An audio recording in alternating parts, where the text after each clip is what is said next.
Alors, c'est le dernier panel. Remercier tout le reste. Hein, il y en a encore, ça veut dire que c'est important. Depuis ce matin. Thiaroye dans l'histoire des tirailleurs sénégalais. C'est mon collègue professeur Morndao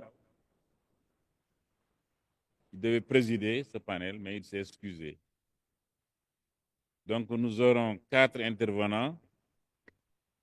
D'abord, Madame Anne Zin, ensuite Sada Sahar, dans l'ordre, Serge Sarro et Abdoulaye Diallo. Voilà. Madame, vous avez la parole. Anne Cousin.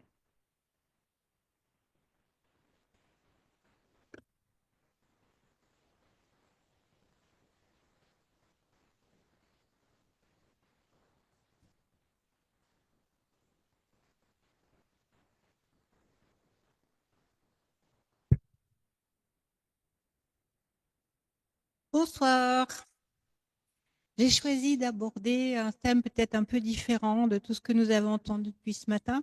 Ce sont les liens entre les marines de guerre et les prisonniers des troupes coloniales. En l'occurrence, j'ai choisi quelque chose de particulier, c'est-à-dire une famille de Morlaix, la famille Buron, les 2 sœurs, Monique et Colette, et Badien Dao, qui a été fait prisonnier, natif de Koutiakoto. J'ai choisi de remonter le fleuve du temps sous l'angle de rencontre humaine, de la reconnaissance de l'autre dans sa dignité.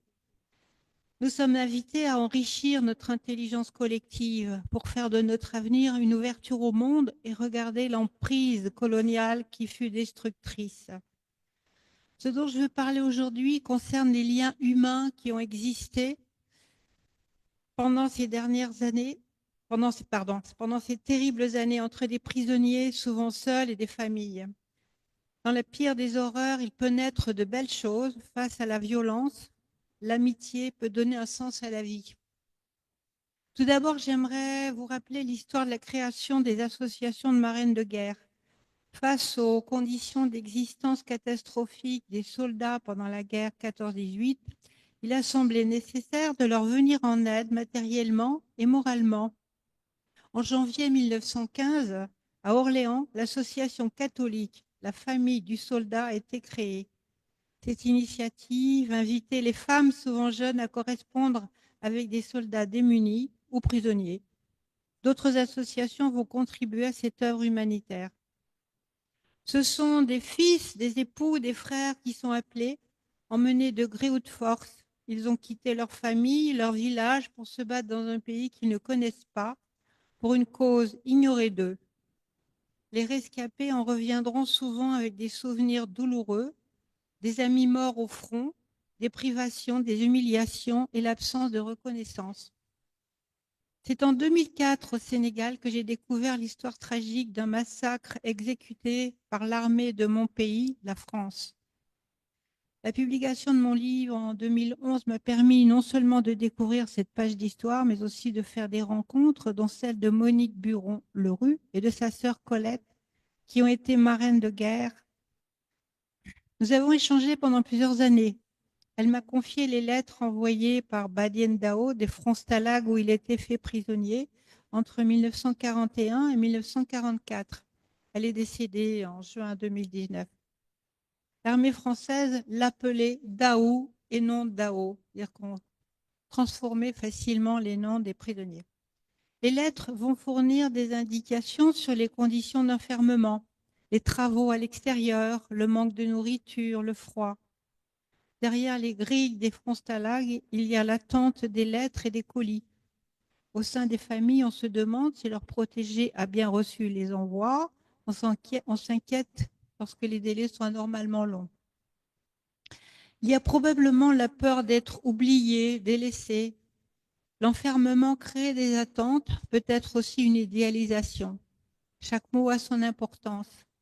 Les prisonniers parlent de leur santé, parfois de leurs conditions de vie et demandent des nouvelles des membres de la famille comme on le ferait pour sa propre mère ou ses grands-parents. Certains prisonniers finissent par appeler maman leur correspondante. Des liens amoureux se sont créés dans ce contexte d'isolement humain, des unions ont existé et des enfants sont nés. Cependant, un capitaine du front Stalag 132 leur demandait de ne pas voir leur marraine de guerre. Badin Dao est né à Koutiakoto, en pays mandingue, sous-préfecture de Koussanar. Il a d'abord été prisonnier au front Stalag de Rennes jusqu'au mois de septembre 1941, matricule 6104, et ensuite au camp d'Auvour, à Ivry-l'Évêque dans la Sarthe, au front Stalag 132.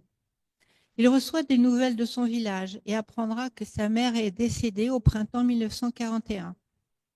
Les mots qui reviennent souvent sont « Vous êtes des marraines inoubliables ».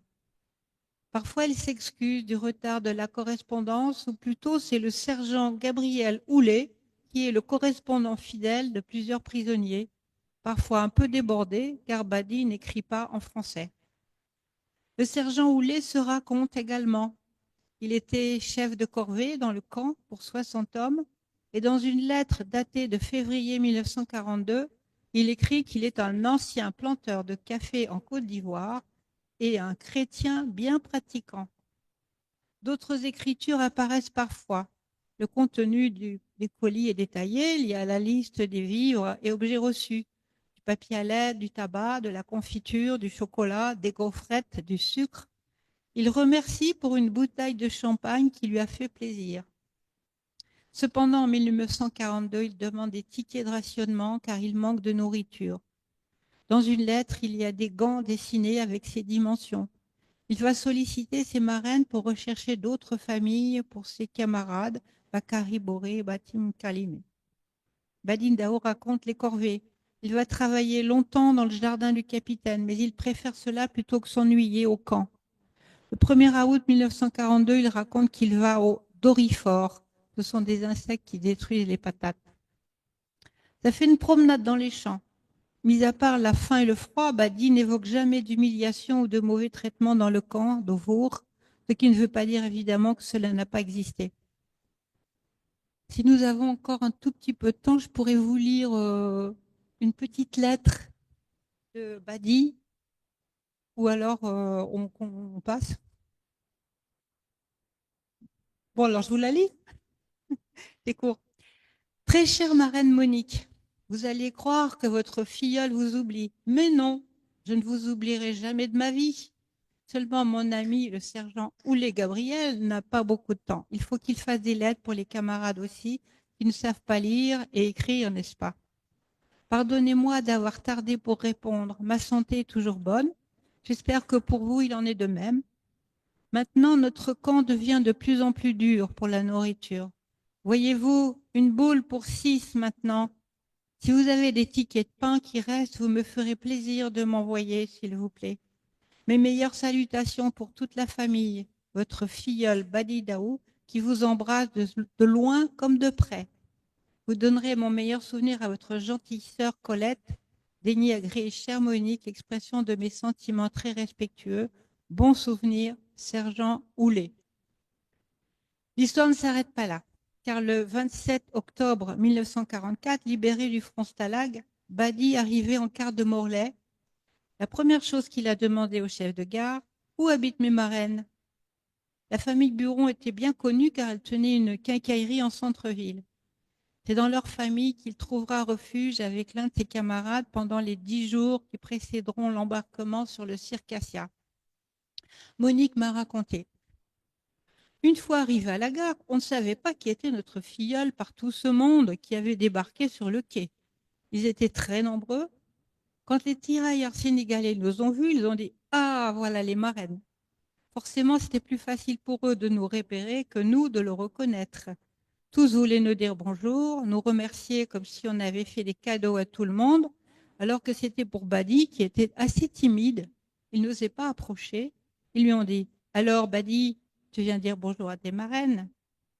Il est venu en effet, il était grand et très gentil, souriant malgré sa blessure. Il aurait été renversé par une Jeep américaine peut-être au Mans.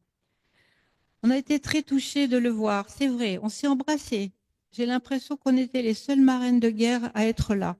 Ma sœur a demandé la permission à un officier si on pouvait l'emmener chez nous. Et on nous a répondu Vous pouvez l'emmener, mais qu'il se présente à 9 heures tous les matins à l'école des garçons à Saint-Martin. Lorsque nous sommes descendus de la gare, ma sœur et moi, avec Badi, maman montait avec un petit paquet pour lui donner, croyant qu'il allait repartir directement sur Dakar et prendre le bateau à Brest ou ailleurs. Et Badi a levé les bras au ciel et a crié « Bonjour maman » en l'embrassant. Ce fut un instant magnifique de voir comme il était sympathique et ouvert.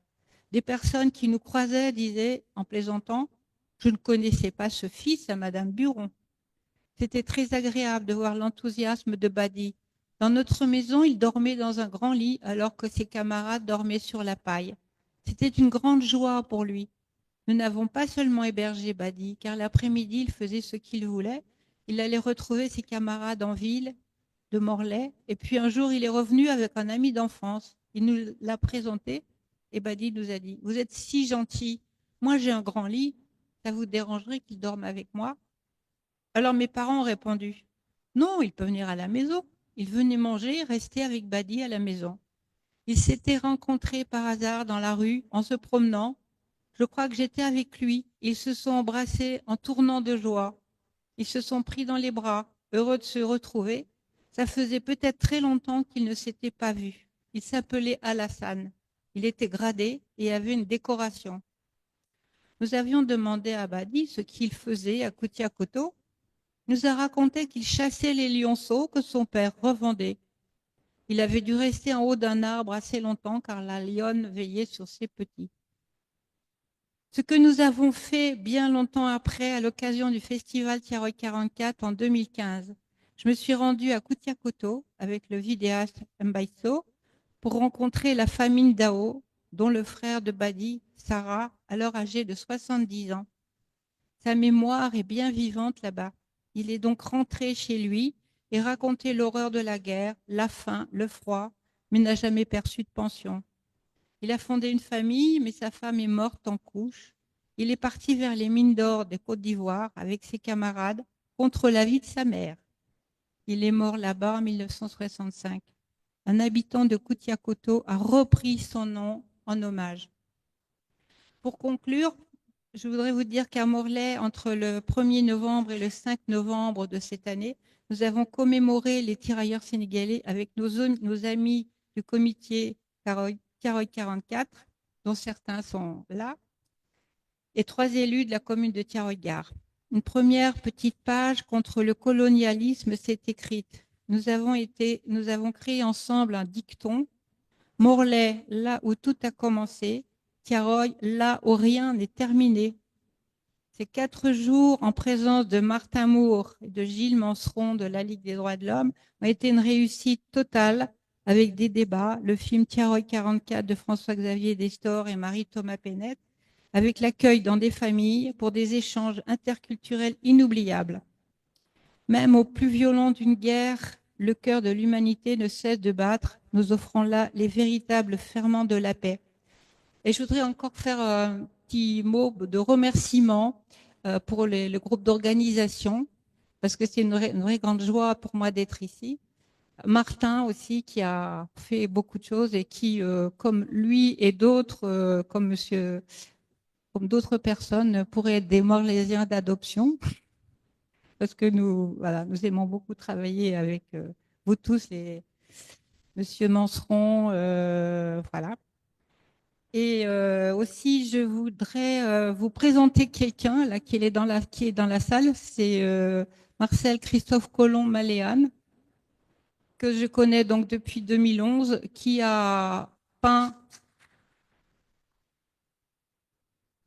une fresque. J'ai la date exacte, hein, c'est lui qui me l'a donnée, le 23 août 2004, c'est-à-dire le lendemain du discours du président Wade, qui a parlé des tirailleurs sénégalais, et Chris, son nom d'artiste, a été tellement ému par cette déclaration-là qu'il a pris ses pots de peinture, parce qu'il est peintre en bâtiment, il est allé faire une fresque de 15 mètres sur la rue de Belfort, avec des figures de tirailleurs qui pleurent de sang.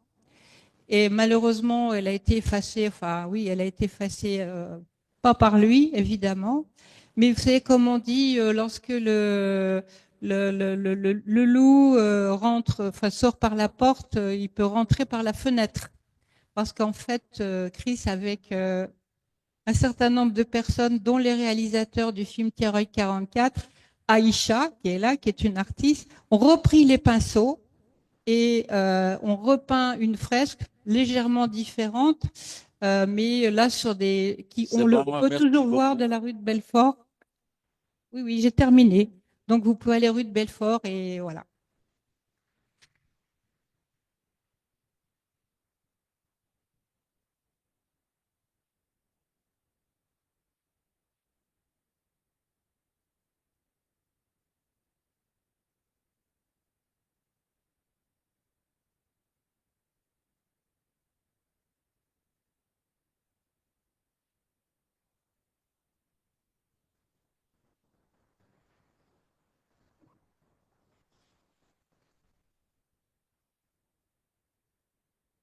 Bonsoir à toutes et à tous. Je me présente. Je m'appelle Sada Sarr, doctorant à l'Université Paris 1, Panthéon-Sorbonne, ancien étudiant de l'ICAD. Ma thèse intitulée Pension des anciens combattants, combats politiques et violences administratives, histoire d'une longue lutte pour l'égalité, s'intéresse aux enjeux de reconnaissance et de justice envers les anciens combattants des anciennes colonies. Dans le cadre de ce colloque, j'ai choisi de traiter le sujet suivant. Du massacre de Thiaroye à la cristallisation des pensions, continuité et rupture dans le traitement des anciens combattants.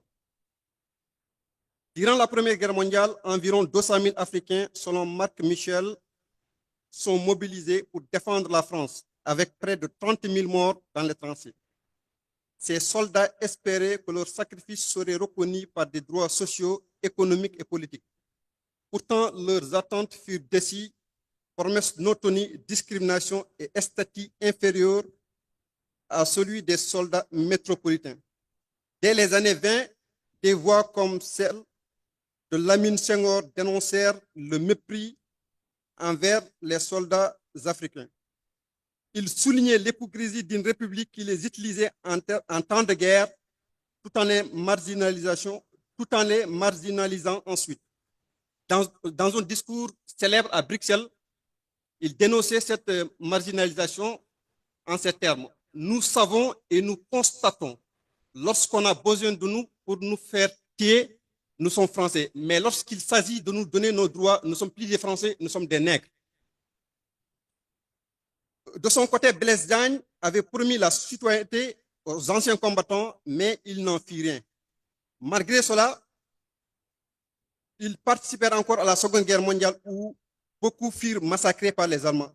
Cependant, l'assurance de la victoire française révéla une autre facette de la relation coloniale, une volonté de rétablir la domination coloniale.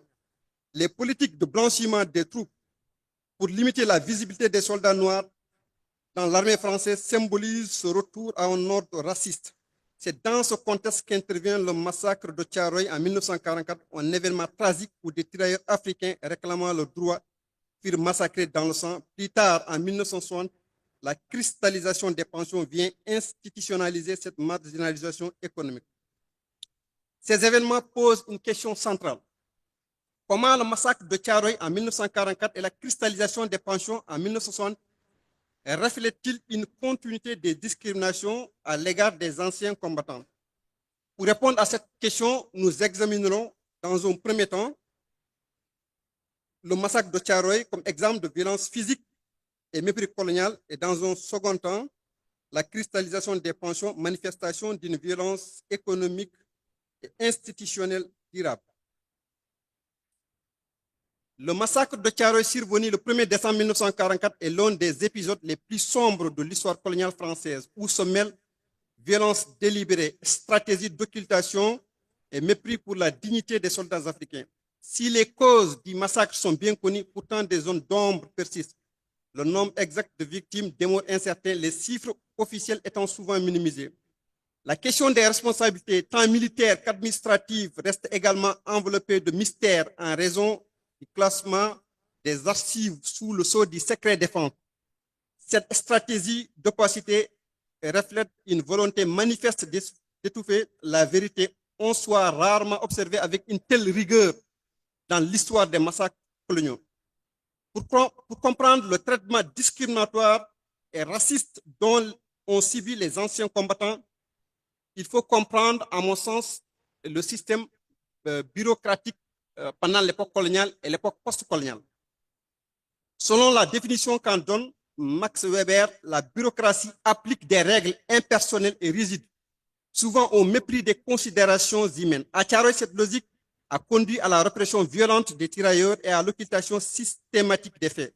Ce mécanisme s'est poursuivi bien après les indépendances, notamment avec la cristallisation des pensions en 1960. Ce dispositif qui fixait les retraites des anciens combattants à des taux inférieurs à ceux de leurs collègues français illustre une forme de violence économique et institutionnelle qui prolonge les discriminations coloniales. La gêne qui entoure le massacre de Thiaroye ne se limite pas à la France. Les pays africains au même dont sont originaires les tirailleurs ont longtemps gardé un silence troublant autour de cet événement.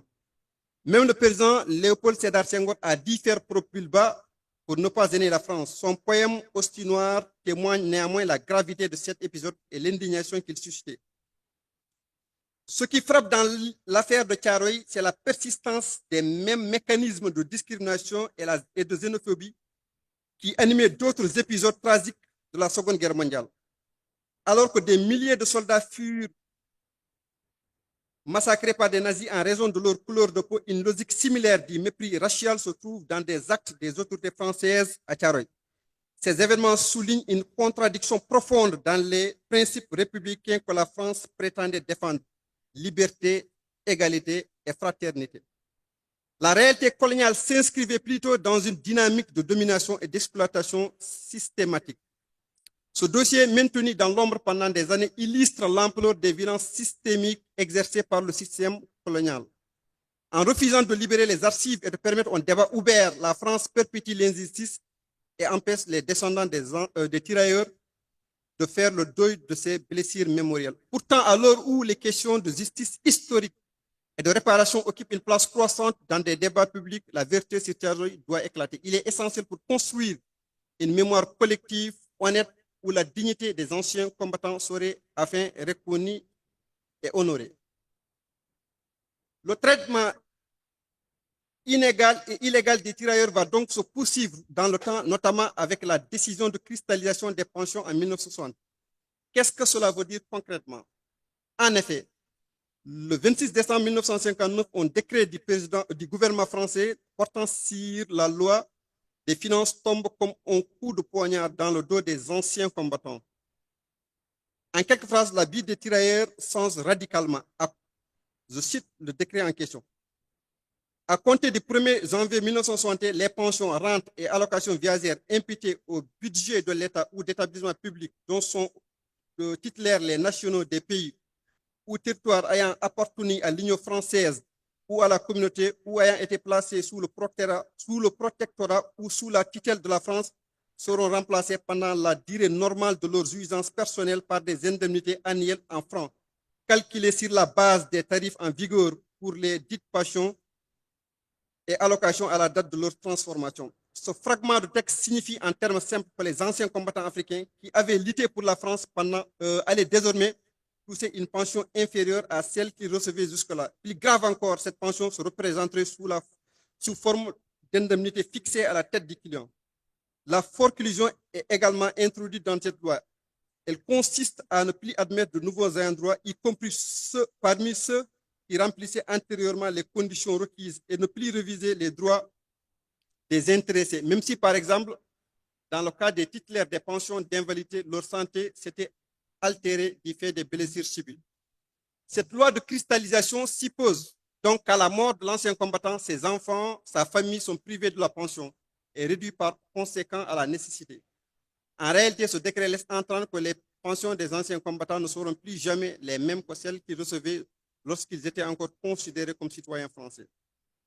Il existe 3 types de pensions auxquelles les anciens combattants peuvent prétendre.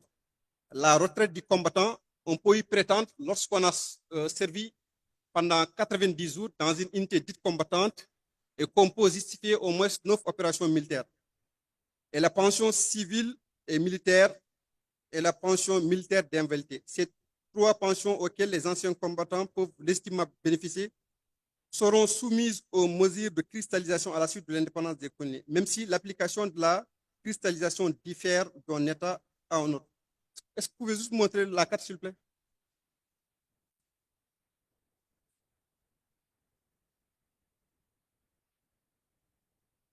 Quand on observe cette carte, on verra que la cristallisation en fait, s'est déroulée sur 3 phases différentes.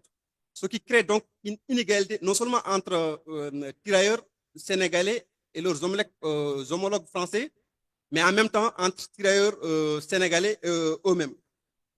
La première phase de la cristallisation débute en 1960 jusqu'en 1962. Des pays comme la Guinée, le Mali, le Maroc, entre autres, seront touchés. La deuxième phase débute en 1960 et la troisième phase débute en 1971. Le Sénégal a été touché en 1975.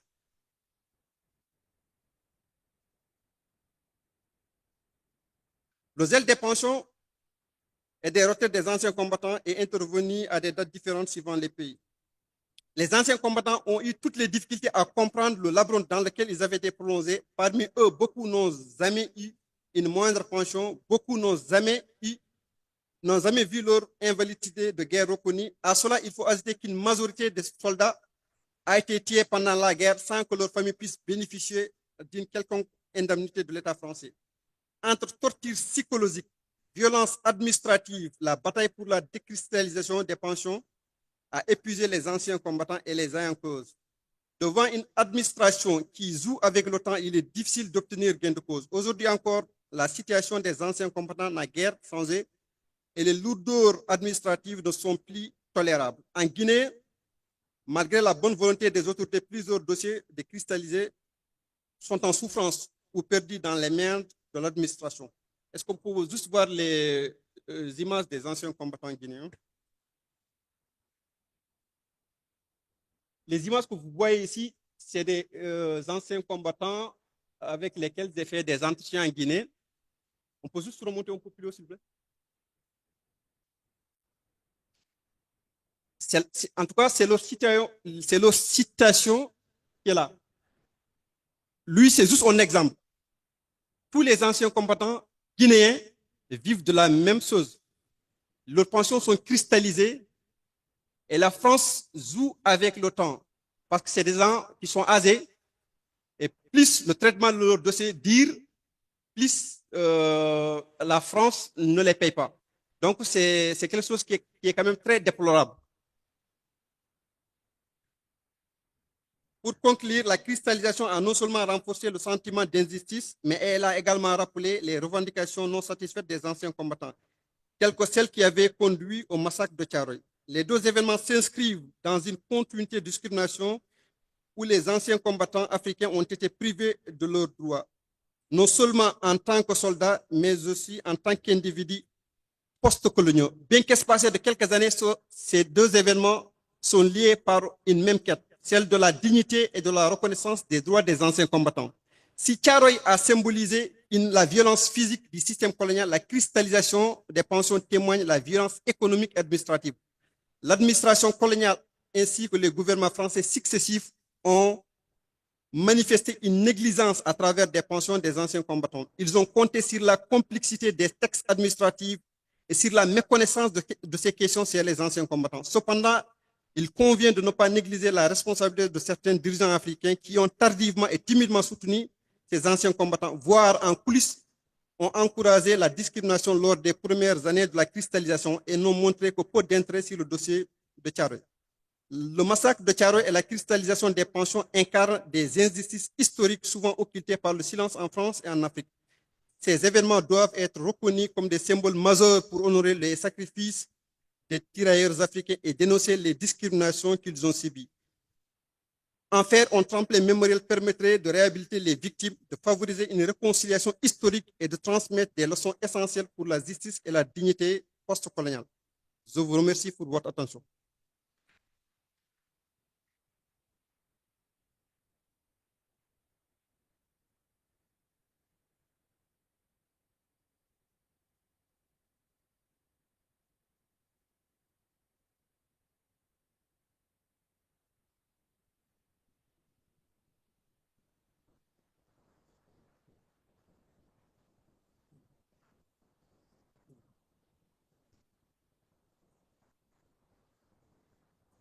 Oui, oui, c'est ça. Donc, juste avec la flèche. D'accord, c'est ça. OK. Donc, première slide.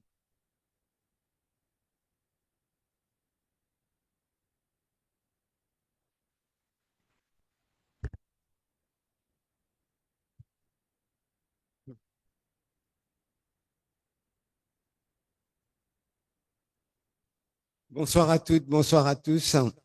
Merci pour votre patience, c'est bientôt fini. Et je tiens à remercier évidemment toute l'organisation. Donc, je suis Cher Sarro, mémorien comme je m'appelle, parce que, comme le disait le professeur Tube ce matin, la mémoire va chercher le fagot qui lui plaît. Alors, moi, je suis à la fois mémorien, donc militant de la mémoire et aussi historien. C'est pour ça que j'ai pas encore trouvé le bon terme et historien public était déjà pris par Pierre Nora. Donc, il s'agit en tout cas de faire œuvre d'histoire publique. C'est un immense...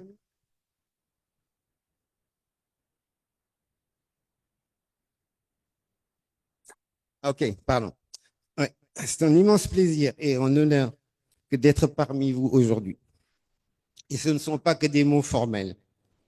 Tant de choses dans ce 80e anniversaire résonnent avec mon histoire personnelle et mon parcours d'activiste de la mémoire à Reims. Celui de mémorien et ensuite celui d'historien des monuments. Tout d'abord, des souvenirs d'adolescence lorsque je passais devant ce monument que je vais montrer. Lorsque je passais devant ce monument sur le chemin du lycée Vanvaux. Ensuite, des souvenirs de la première journée du tirailleur à laquelle je fus convié en août 2004. On peut s'interroger sur le choix de la date du 23 août liée au débarquement de Provence au lieu de celle du 1er décembre. Alors, évidemment, j'avais écrit tout cela avant la cérémonie d'hier. Et la mémoire a une autre temporalité que l'histoire, donc les choses sont allées très vite. Et c'est pour ça, je vais quand même vous lire un peu la fin de mon intervention telle qu'était prévue jusqu'à hier. Et ensuite, j'y reviendrai sur le déroulé normal de ma communication. En fait, je terminais ma communication en posant les questions suivantes. Se dirige-t-on vers des avancées plus concrètes sur la question des archives? Et se dirige-t-on aussi sur une politique plus ambitieuse, audacieuse en termes de mémorialisation et de patrimonialisation? Verra-t-on un hommage monumental à Thiaroye ou à Dakar, à l'instar du monument aux martyrs du camp de Thiaroye à Bamako? Donc oui, c'était ça la fin de ma communication initialement. Entre-temps, bon, le président a répondu hier, vous l'avez tous entendu, et puis la date du 1er décembre est revenue finalement et sera la date des prochaines journées du tirailleur. Alors, je vais essayer d'aller vite. En 4 temps. Alors, ces 4 temps, ce sont la glorification des troupes noires, des tirailleurs sénégalais dans l'entre-deux-guerres, qui ensuite se transforme en une sorte d'infamie. Et qu'est-ce que la Deuxième Guerre mondiale par rapport à la première laisse comme mémoire? Et finalement, le retour en grâce de cette mémoire des tirailleurs. Alors, ce n'est pas un hasard si j'ai choisi comme première diapositive cette image tirée du film d'Ousmane Sembène, lui-même ancien tirailleur sénégalais. Je pense que vous reconnaissez, c'est une image qui est tiré du premier long métrage du cinéaste La Noire 2 en 1966. En effet, dans la riche production cinématographique et littéraire de Semben, l'ombre de la guerre plane et la figure du tirailleur est omniprésente. Je ne citerai pas le camp Tiaroy. Alors, il se passe quelque chose d'assez saisissant et de subtil à la fois dans La Noire 2. En effet, dans le film, on aperçoit sur la place Tacher, comme ça s'appelait à l'époque, le monument qui célèbre la Première Guerre mondiale. C'est ce que je vous ai montré là tout à l'heure. Et ensuite, le plan suivant montre l'héroïne Juma à la recherche d'un emploi de bonne chez les Blancs du quartier Plateau. Et tout de suite après, on assiste à ce qui s'apparenterait à une profanation du monument par Joanna, la jeune héroïne du film. En effet, elle se met à sautiller à cloche-pied sur le muret au-dessus du monument. C'est ce monument-là. Vous reconnaissez tout ça sur l'actuelle place de l'Indépendance. En effet, elle se met à sautiller à cloche-pied et furieux, son fiancé lui lance « Descends, voyons, c'est un sacrilège !» Cette scène semble interroger la réception des monuments par cette jeune femme des bidonvilles de Dakar, illettrée, à l'opposé de son fiancé, évolué, comme on disait à l'époque, avec 50 kilos de guillemets, outragé. En effet, que peut représenter ce lieu de mémoire qui n'est pas figuratif, à l'instar du monument devant l'Assemblée nationale et dont l'inscription est la suivante: à nos morts, la patrie reconnaissante. De quelle mort parle-t-on? De quelle patrie parle-t-on? Au-delà de ces questions insolubles dans le cadre de cette communication, on peut postuler qu'à travers ces deux moments du film se décident deux visions divergentes de la mémoire des tirailleurs dans les deux guerres mondiales. Dans l'Hexagone, comme dans les colonies, la mémoire de la Première Guerre mondiale est flamboyante. Et on assiste à ce qu'on peut appeler l'âge d'or des monuments à cette époque. Et en s'appuyant sur le double monument de Reims et de Bamako, on se demande pourquoi la France a tenu à intégrer la reconnaissance au soleil noir dans la mémoire nationale. Au moins pour trois raisons. La première, c'est qu'il faut montrer l'unité et la fraternité d'armes qui lient les soldats européens africains. Et c'est le narratif que propose la statue d'Emba et Dupont, un empire colonial venu au secours de la métropole par la mobilisation des hommes, des ressources et des matières premières. Une fraternité d'armes vécue par blancs et noirs dans l'expérience des tranchées. Et aussi sur la spécificité la plupart des grands généraux de 14-18 qui avaient fait leurs premières armes dans l'empire colonial. Qu'il s'agisse de Archinard, Baratier, Gallieni, Gouraud, Joffre, Mangin, Marchand, Basilier, etc. Ils sont tous passés par les colonies, y compris Pétain au Maroc. Et donc, la mémoire des tirailleurs est souvent associée à celle de leur chef dans l'apologie et la justification de l'entreprise coloniale, dont le leitmotiv est la grande France, la France de 100 millions d'habitants, etc. Et cette célébration, cette commémoration est toujours saturée par cette idée, la grande France, qui est mise en avant lors des manifestations et des moments commémoratifs.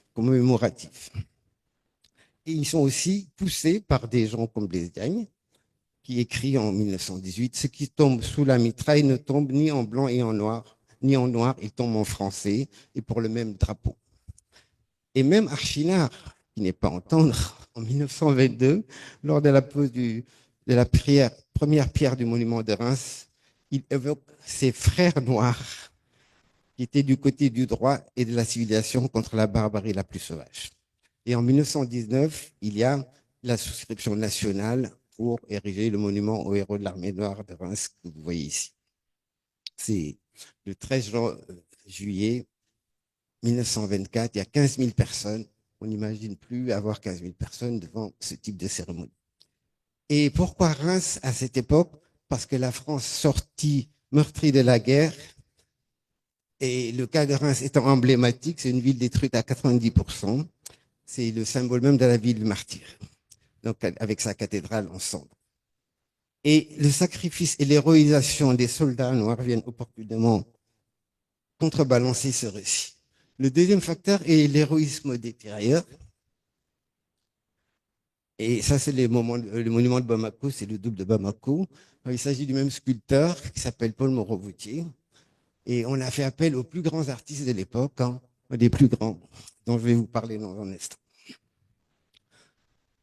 Et c'est surtout aussi l'héroïsme des tirailleurs qui s'était exprimé partout, dans un champ mondial, Isère, Arras, Dardanelles, Somme, Verdun. Je vous laisse regarder. Et il y a énormément d'épisodes où leur héroïsme est mis en avant. Là, il s'agit, c'est l'inauguration d'une stèle pour laquelle j'avais agi, et on voit le colonel Rive qui est ici avec moi pour rappeler l'épisode de la bataille du château de Marès où 35 tirailleurs du 61e BTS tiennent tête à un régiment entier allemand, donc plus de 1000 Allemands pendant 3 jours. Évidemment, ils sont massacrés, mais ils ont réussi à stopper l'avance allemande.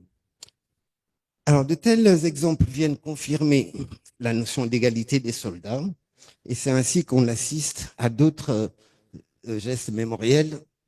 Je ne suis pas sûr que beaucoup de gens connaissent ce monument, qui est à Rufisque, qui s'appelle le Poilu Noir. C'est un monument de Paul Moreau-Vautier, le même que celui de Reims. Et il date de 1926. Il est important parce que ici, le tirailleur, il est figuré seul, en l'absence de ses supérieurs blancs, et lui donnant une certaine autonomie et en combattant en part entière. Et après, on passe au troisième facteur, qui est l'égalité en temps de guerre. Vous connaissez tous la formule de Diagne: en versant le même sang, vous gagnerez les mêmes droits, etc. Et André Maginot, en 1929, ça c'est toujours Rufisque, lorsqu'il inaugure ce magnifique monument qui était sur la place Protet, actuellement place de l'Indépendance, déclare: la France est une et indivisible, ne fait pas de distinction entre ses enfants, suivant les continents, les races et les couleurs, lorsqu'il s'agit de rendre l'hommage qui leur est dû et à ceux de ses fils qui l'ont noblement et vaillamment servi. À ses yeux, les morts de Dakar sont les égaux de ceux de Verdun. Et ensuite, il y a d'autres gestes mémoriels, il me reste 3 minutes, je les évite. Par exemple, la cathédrale du souvenir de Dakar, c'est aussi un monument aux morts. 2 minutes, 2 minutes. Hein. Ah, moi j'ai 3. Je l'évite. Ensuite, les choses vont toujours dans le même sens. Ça, c'est le monument de Saint-Louis dont j'aurais aimé vous parler, mais on passe. Et en 40 arrive ce qu'on appelle l'épisode qu'un historien a appelé la saison noire, où on assiste au massacre systématique des tirailleurs qui ne sont pas considérés comme prisonniers de guerre, mais souvent exécutés froidement. Et vous connaissez tous les autres exemples, Chasselet étant le point culminant. Ensuite, j'aurais voulu vous parler de la honte noire, mais je n'ai pas eu le temps, qui aboutit à l'enlèvement du monument de Reims en septembre 40. C'est Hitler lui-même qui donne l'ordre à Himmler, qui était passé à Reims, qui dit: mais c'est quoi ce monument? Il en parle au Führer, qui lui dit: vous m'enlevez ça. Et en 58, ce monument est construit, cette plaque vient rappeler le monument ancien. Et en 63, il y a ce monument assez abstrait qui vient remplacer le monument. Je passe. Et par mon travail mémoriel, le monument initial a été réinstallé en 2013 à Reims. Vous parliez de Ramayad en 2008, elle était là pour cette raison-là. Et voilà, ça a été inauguré par les présidents maliens, français en 2018. Et je voulais finir sur cette citation qui se trouve à Bamako. Je vous laisse lire.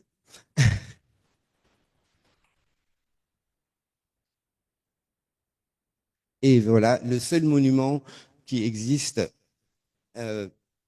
au Mali, en tout cas, il y a un monument à Tcharoy. L'autre monument qui existe, qui commémore la mémoire des tirailleurs de Tcharoy, et qui se trouve au Mali, qui a été inauguré en 2002 par le président malien qui est historien et comme le professeur Diouf l'a rappelé ce matin, j'allais. Ok, donc je termine juste sur deux choses. Donc pas de mémoire de la Deuxième Guerre mondiale parce que c'est une guerre sans gloire, ni ici parce que tout ce qui reste c'est le Tacoma avec l'histoire des balles de Dakar dont j'aurais voulu parler. Le blanchiment est un mythe résistentialiste presque nécessaire, car à la libération, les Français étaient un pays presque colonisé. C'est-à-dire que sans les débarquements de Provence et de Normandie, mais il ne reste pas grand-chose. Donc c'était plus ou moins normal. Et après, l'image des tirailleurs se continue à se dégrader parce que ce sont aussi des colonisés qui ont opprimé d'autres colonisés. Vous connaissez Abdoulaye, mercenaire noir. Ils ont un statut à part, de déranger, etc. Sarzan, vous connaissez. Voilà. Et ben voilà, il faut que j'arrête. Et là, on arrive à un retour à Grasse, en Grasse, qui a commencé parce que tout... Pardon? Ok, j'arrête.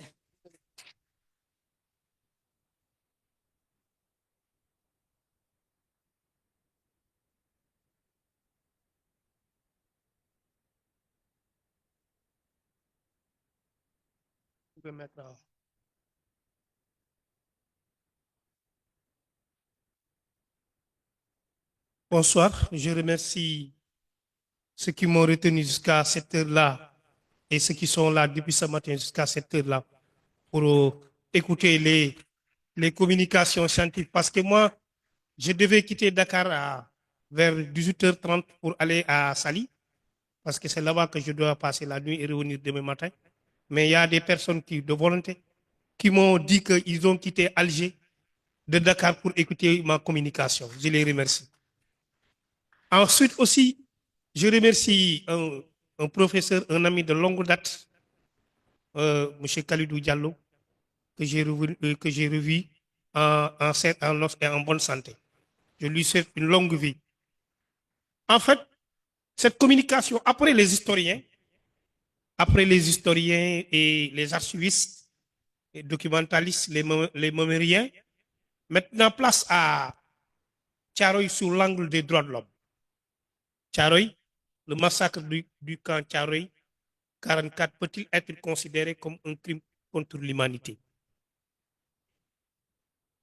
Un de mes collègues qui travaille sur les questions des droits de l'homme, je veux nommer Ousmane Diallo, chercheur à Amnesty International de l'Afrique de l'Ouest. En fait, voilà le sommaire.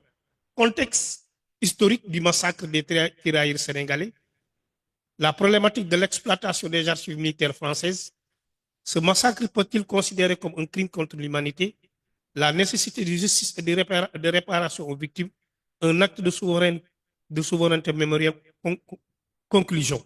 Mais je crois que pour faire cette communication, j'ai besoin de revenir sur deux points. De ne pas revenir sur la question historique, la question des archives, mais de le traiter sous l'angle des droits de l'homme. Je vais prendre deux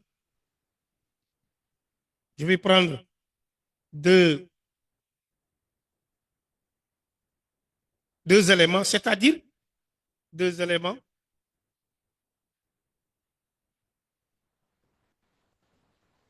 Excuse-moi. La problématique des archives. La problématique des archives, je vais y revenir sur. Pourquoi je parle de la problématique des archives? Nous, quand vous travaillez sur les droits de l'homme, en matière de droits de l'homme, les faits sont documentés. Donc, si on parvient à dire que le massacre de Thiaroye 44 est un crime contre l'humanité et nous ne parvenons pas à les documenter, nous ne pourrons pas dire que ce massacre-là, cette tragédie-là, ou bien la violence coloniale est un crime, constitue crime contre l'humanité. Donc, puisque les faits sont documentés, Donc, tout ce que nous venons de dire ce matin, il y a Mamadou Koné qui a reconnu que toutes ces recherches ont montré que Thiaroye est un crime, c'est un crime contre l'humanité. Les sources, la problématique de ces sources, ça, on l'a évoqué ce matin. L'autre chose, c'est-à-dire, ce massacre de Thiaroye rentre dans le cadre d'attaques généralisées ou systématiques dépeignant de multiples actes de violence de grande ampleur menés de manière organisée, ayant causé de nombreuses victimes. Si on essaye de sculpter, de voir l'ensemble des textes législatifs qui organisent les crimes contre l'humanité, on peut, ou bien nous semble que ce crime, c'est un crime contre l'humanité. Cette violence grave des droits fondamentaux de ces anciens combattants d'origine de l'Afrique francophone qui ont participé à la libération de la France peut être appréciée comme une infraction la plus délicate dans la société des humains. Cette incrimination délivrée, ignominieuse, constitue un acte contradictoire aux valeurs de la démocratie, des droits humains dans un monde de liberté et de la civilisation humaine fraternelle. Il nous semble que cet acte est un crime contre l'humanité. Il y a un aspect très important, c'est la nécessité de justice et réparation aux victimes. On l'a dit ce matin ici. Une réparation est également nécessaire pour rétablir les droits des familles. Au-delà des sommes, il y a quelqu'un ce matin qui a parlé des sommes. Au-delà des sommes versées, donner la justice et rétablir l'honneur de ces hommes devient une chose cruciale pour les pays colonisés de l'Afrique francophone. La France doit se prémunir de toutes les initiatives pour faire totalement la lumière sur ce massacre au risque de voir imposer des réparations de la part des familles des tirailleurs assassinés par les officiers français à la veille de la seconde, après la Seconde Guerre mondiale.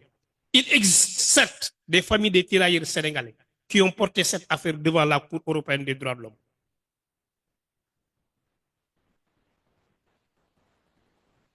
Enfin, le massacre de Thiaroye 44 est devenu un fait historique que les organisations de droits de l'homme africaines doivent documenter avant de les qualifier comme un crime contre l'humanité.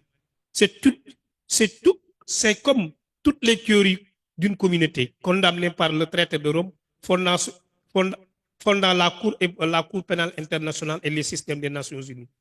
Les autorités de l'Afrique francophone doivent coopérer avec les décideurs politiques français pour que les archives militaires de Thiaroye 44 soient disponibles pour les chercheurs africains pour faire la lumière sur cette affaire délicate pour une vérité historique. Je vous remercie.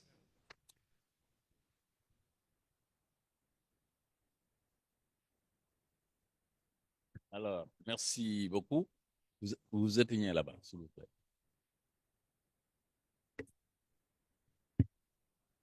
Deux ou trois interventions compte tenu du temps. Parce que quand même, on est là depuis 9 heures. 9 heures jusqu'à 20 heures. Hein. Il faut être volontaire et vraiment engagé comme vous pour rester. Bravo pour la salle. Oui?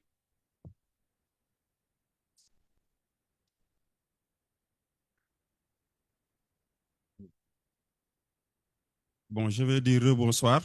C'est juste des mots de remerciement par rapport aux organisateurs de ce colloque. Ça a été vraiment riche parce que depuis ce matin, nous débattons sur une question extrêmement importante, c'est-à-dire la question de Thiaroye 44.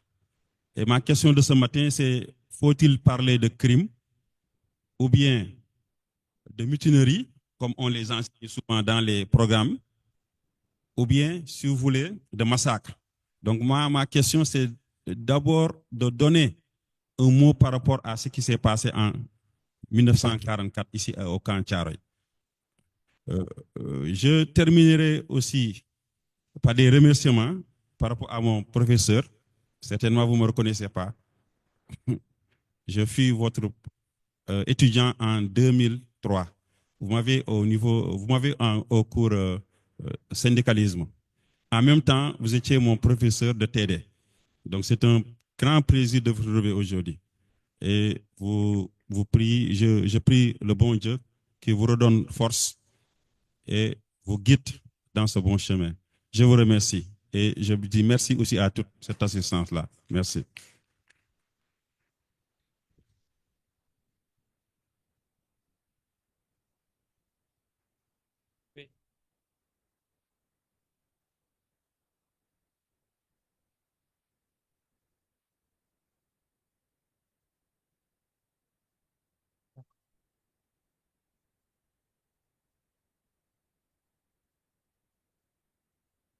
Bonsoir.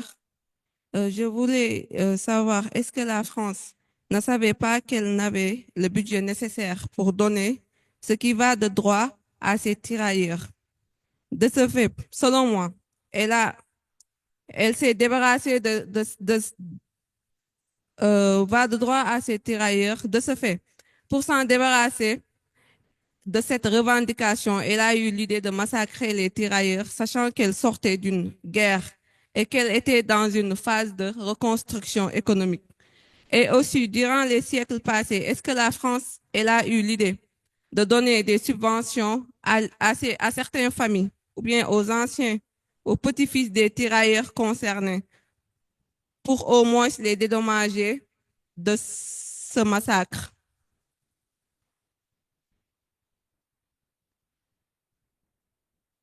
Le dernier intervenant, pensionnat. Voilà, merci beaucoup. Exceptionnellement. Question aux doctorants qui travaillent sur. On a parlé de des problèmes de la cristallisation des pensions, qui effectivement était un problème très sérieux. D'ailleurs, que ce soit la gauche ou la droite française, de façon globale d'ailleurs, droite et gauche ont eu la même position sur cette affaire-là. Mais je voudrais savoir, est-ce que vous avez comparé avec les soldats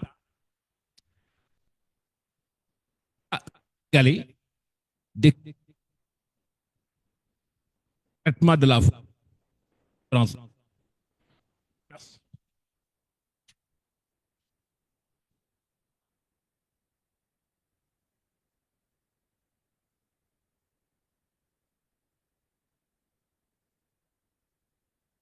C'est là.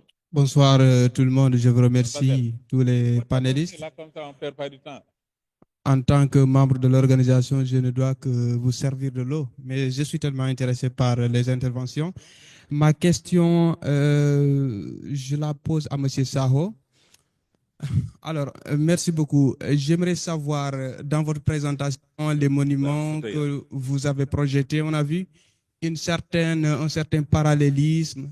Il y a les tirailleurs qui sont présentés, mais il y a toujours derrière une représentation de la France. J'aimerais savoir, dans la mémoire, la constitution de la mémoire, est-ce qu'il y a un impact que ce parallélisme crée dans la mémoire?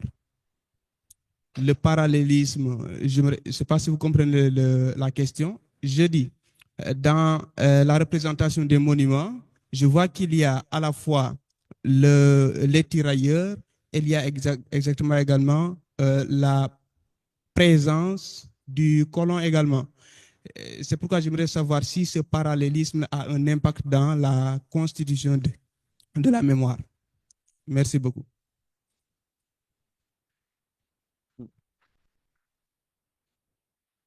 Oui, Oui, bonjour. merci beaucoup. Bonjour, je m'appelle Adi Adam Lacon, je suis étudiante en Master 1 et j'écris sur le procès de Thiaroye 44, sa dimension internationale. Depuis ce matin, vous ne faites que parler du massacre de Thiaroye 44, alors que vous oubliez de parler qu'après ce massacre, des personnes ont été accusées. Et la France a décidé de les mettre en prison et aussi c'est suivi des amendes et une peine de prison. Je pense que ce n'est pas normal d'oublier ces gens que la France a injustement accusés alors que c'est lui-même qui a occasionné ce meurtre et depuis lors, la France est restée sans voix. Et je pense que cette lettre que Emmanuel Macron a adressée au président de la République en disant que c'est un massacre, pourquoi il ne vient pas ici à Thiaroye pour excuser, se demander pardon à ces tirailleurs qui reposent en paix. Est-ce que ces tirailleurs-là reposent en paix? Parce que ça fait mal de voir que nos grands-pères ont été tués par eux-mêmes. Et ça fait mal d'apprendre que pendant tout ce temps, ils n'ont rien dit sur cette affaire. Et on vient de se rendre compte que cette massacre a eu maintenant au Sénégal. Parce que depuis que je suis petite, j'entends dire les gens dire tirailleurs sénégalais. On pensait juste que c'était de simples soldats. Ils nous ont rien dit. Et on a grandi avec ces pensées. On a grandi avec cette pensée que la France était supérieure à nous. Donc, depuis toute petite, on a eu cette pensée-là. Pourquoi aujourd'hui, vous décidez de venir mettre cette affaire sur la table? Parce que je pense que ces tirailleurs sénégalais méritent d'être représentés ici au Sénégal parce qu'ils ont combattu pour la France. Et c'est grâce à eux que la France est arrivée là où il est aujourd'hui. C'est grâce à eux. N'oubliez pas ça. Merci. Merci beaucoup. Oui, c'est bon. On m'entend là? Oui. Oui, pour répondre à votre question. Alors, vous me demandez si y a un parallélisme entre les deux combattants, entre le tirailleur africain et son frère d'armes blanc, c'est ça? Mais c'est toute la question que posent justement ces monuments aux morts. Ça veut dire, en les montrant ensemble, on affirme une égalité de principe. Mais cette égalité de principe, elle trouve très vite ses limites, parce que justement, après la Première Guerre mondiale, on se rend compte que les droits qui étaient promis par Blaise Diagne et autres ne sont qu'au niveau symbolique. Lorsque les droits, l'égalité des droits réels, une égalité réelle des droits est revendiquée, ben là, les choses se passent autrement.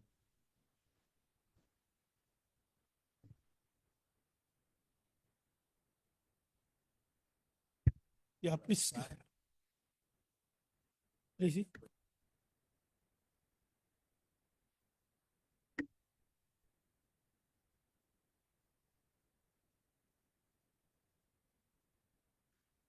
Pour le monsieur qui a posé une question, si j'ai bien compris, comparaison entre soldats des 4 communes qui avaient donc la nationalité française et les autres concernant les pensions. Si j'ai bien compris votre question, les soldats des 4 communes qui avaient la nationalité n'avaient pas été frappés par la cristallisation à ma connaissance, parce qu'ils avaient la nationalité. Mais les autres, considérés comme des indigènes, ont été automatiquement, en tout cas pour les Sénégalais, à partir de 1975, ils étaient frappés par la cristallisation.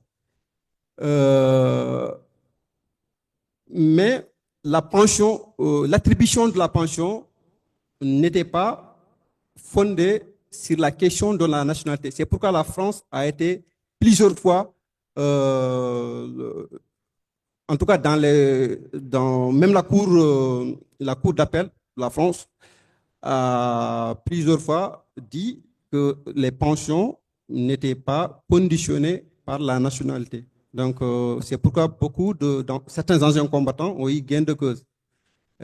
Juste pour résumer, les soldats des 4 communes, eux, n'étaient pas frappés par la cristallisation. Par contre, les indigènes ont été frappés puisqu'ils n'avaient pas la nationalité.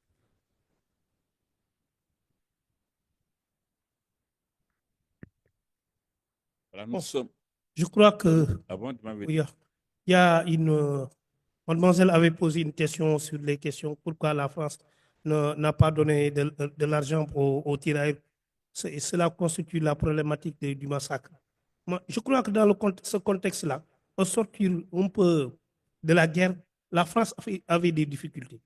À ce que je sache, avait des difficultés pour essayer et indemniser ou bien payer les tirailleurs sénégalais qui étaient partis pour libérer la France. Je vous remercie. Nous sommes au terme de cette longue et très riche journée. Vraiment. Donc, je remercie tout le monde au nom des organisateurs.